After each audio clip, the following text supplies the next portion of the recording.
Hello, I'm Dan Klefstad, author of Fiona's Guardians, here to answer some reader questions. Recently, I put out on Facebook that I wanted some practice shooting videos like this, videos that I can share on social media.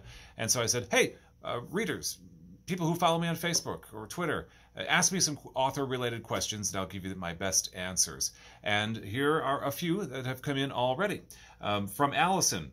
Who was the author that got you interested in writing? And I found this to be a really fascinating question because it may surprise you. These days I'm writing about horror, vampire, but it may surprise you, Allison, and everybody else who knows me, that one of the authors that got me writing, or may be interested in becoming an author myself, is Ian Fleming, author of, among other books, the James Bond spy novels. And Ian Fleming, well, interestingly enough, he was about my age, his early 50s, when he started publishing after he retired from the Royal Navy, their intelligence branch. And so he's living in Jamaica, decided to write some spy novels. And one of the novels he wrote, one of my favorites, is Thunderball. I actually bought this first edition copy in a London bookshop back in the late 80s, 1980s, if you believe that. Thunderball, published in 1964.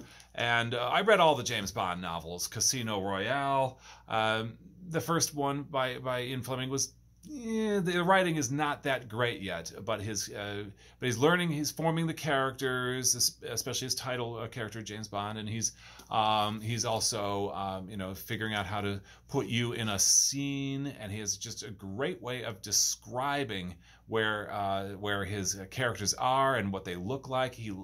Fleming loves little details about what a champagne glass looks like or what a gun looks like or something like that, and I always found that in addition to Fleming's writing, he, let me say, presented a lifestyle. I don't know if he actually lived this lifestyle, but he presented a lifestyle that seemed very glamorous. A spy author from England, living in Jamaica now, writing these from his little bungalow or whatever. And he was a dashing-looking fellow, by the way. I'm not sure if you could see the picture here. On the back of Thunderball, pretty good a photo of him. I also like some of the other photos where he's seen, aiming a pistol, an old revolver at the camera or something like that. So, in addition to his writing, which improved greatly, I thought, after Casino Royale, and really becomes, comes to fruition in a book like Thunderball. Fleming also had this lifestyle. So when I was reading Fleming in my late teens and early 20s, I fell in love with both aspects of Fleming. The lifestyle especially was so intriguing. It was easy to imagine myself. Must be what a writer is like. You travel around the world, you live in Jamaica, and people write you all sorts of cool letters and stuff. I'm not sure, Allison, if I answered your question the way you wanted to, but Fleming is the guy who made me think that I could also try writing my own book. And it took me years later, decades actually, before I was able to do that. Question from Brian. What do you do if you ever have a mental block when writing? I guess we writers call it writer's block. Well, Brian, when I get writer's block, I make videos like this, so I can convince myself, perhaps falsely, that I'm doing something useful for my authoring career. Sometimes I'll also just go take a walk, a hike in the woods or something, clear my head. That's the really key thing. When you are staring at a manuscript in progress and you're not getting anywhere, if you're stuck somewhere, the best thing to do, and I suppose this is the same for people who paint or who compose music, you have to just put it down and walk away for a while. Refresh, reset, come back with a fresh perspective, and then finish the work.